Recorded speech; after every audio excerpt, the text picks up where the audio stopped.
Greetings and welcome to Austin, Texas Gardening. I wanted to take the opportunity to show how I'm overwintering some of my tropical plants here in my garage. In Austin, Texas, we get quite a bit of inclement weather in the winter.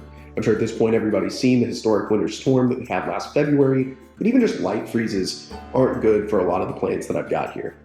So I've got pineapples, habaneros, avocados, and a couple of others. And the bottom line just being, these plants need a place to stay warm over the winter and also just to get more sunlight. In my backyard, when I built a raised bed, I discussed a little bit of planning how I'm going to build garden beds and fruit trees in my backyard. And one of the problems I'm facing is there's just not a lot of natural sunlight during the winter months. Because of the way that my house is facing and the angle of the sun in the winter, almost everything's in the shade. And for example, these pineapples here are all from Maui, Hawaii. The three that are a little bit larger are ones that I had growing in full sun over the past maybe 8 months. And this one here is one that I gave to a friend, and he's got a lot of really nice oak trees in his backyard, but they provide a lot of shade. And as you can see, it's several inches smaller, maybe even half the size of some of the other pineapples, which are well over a foot tall. So hopefully just being in all these grow lights I have here right in front of them, I think that's going to really help these plants out. They've been here for about 3 weeks at this point, and so they're all doing pretty well. These grow lights, for the record, are 10,000 lumen work lights, so therefore doing construction at night or something like that, but I'm using them as grow lights, and they only use about 150, 200 watts, so they're pretty energy efficient. They have a couple of different settings. They're a bit of a fire hazard when they're on full blast. It's really hot to the touch, but they have a 10,000 lumen setting and then a 5,000 lumen setting. It's a little less bright, a little less hot. So they're called Job Smart work lights.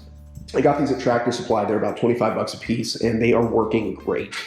So I have 3 of them. That's 30,000 lumens, and I read online you're going to want about 2,000 to 3,000 lumens per square feet. So per square foot, I mean. So it's kind of hard to approximate, being that everything's in circular containers, but I think this is working out pretty well. As I previously mentioned, these plants have been here for about 3 weeks now, and I've even seen quite a bit of growth over those 3 weeks, obviously getting 24 hours of light compared to the 8.5, maybe 9 they were previously getting is quite the change. This bit of parsley that fell into my pineapple bucket here has tripled in size over the past couple of weeks. And my peppers, my habanero peppers, are starting to orange up over here. So I really do think the plants are doing a lot better. My avocados aren't doing well for a couple of reasons. I have noticed some aphids on here, so I've been spraying it with this soap, watery soap mixture, and I think that's gotten most of the aphids off. But you can see this plant is putting out new growth. Not a ton, but it's doing well. This avocado sapling is about 1.5 years old at this point. I've been growing it since summer of 2020. And this one over here is only about 1 year old. I know it looks horrible. It's dropped all of its leaves, but this one over here on the left dropped all of its last leaves last winter, and it's still kicking. So I've had a couple of people mention that I might have an iron deficiency or some sort of lighting problem, maybe some sort of fungal problem with this avocado, but you can see it is putting off new growth. We're going to just leave it in front of these grow lamps and just hope that it clings to life and makes a recovery in the spring. I am going to make a couple of additional updates on these plants, probably in January and February, just to show how they're weathering during the inclement weather this winter.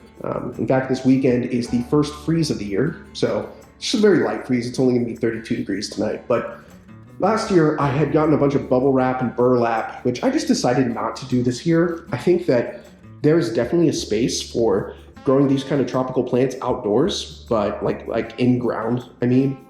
But for me, I just decided I'm gonna just put these in the garage under a lamp and try to grow more hardy winter vegetables like cabbage and broccoli in my backyard. So we'll kind of see what the future holds, but stay tuned. Hopefully my tropical plants are doing well during my next update, and thanks again for watching Austin, Texas Gardening.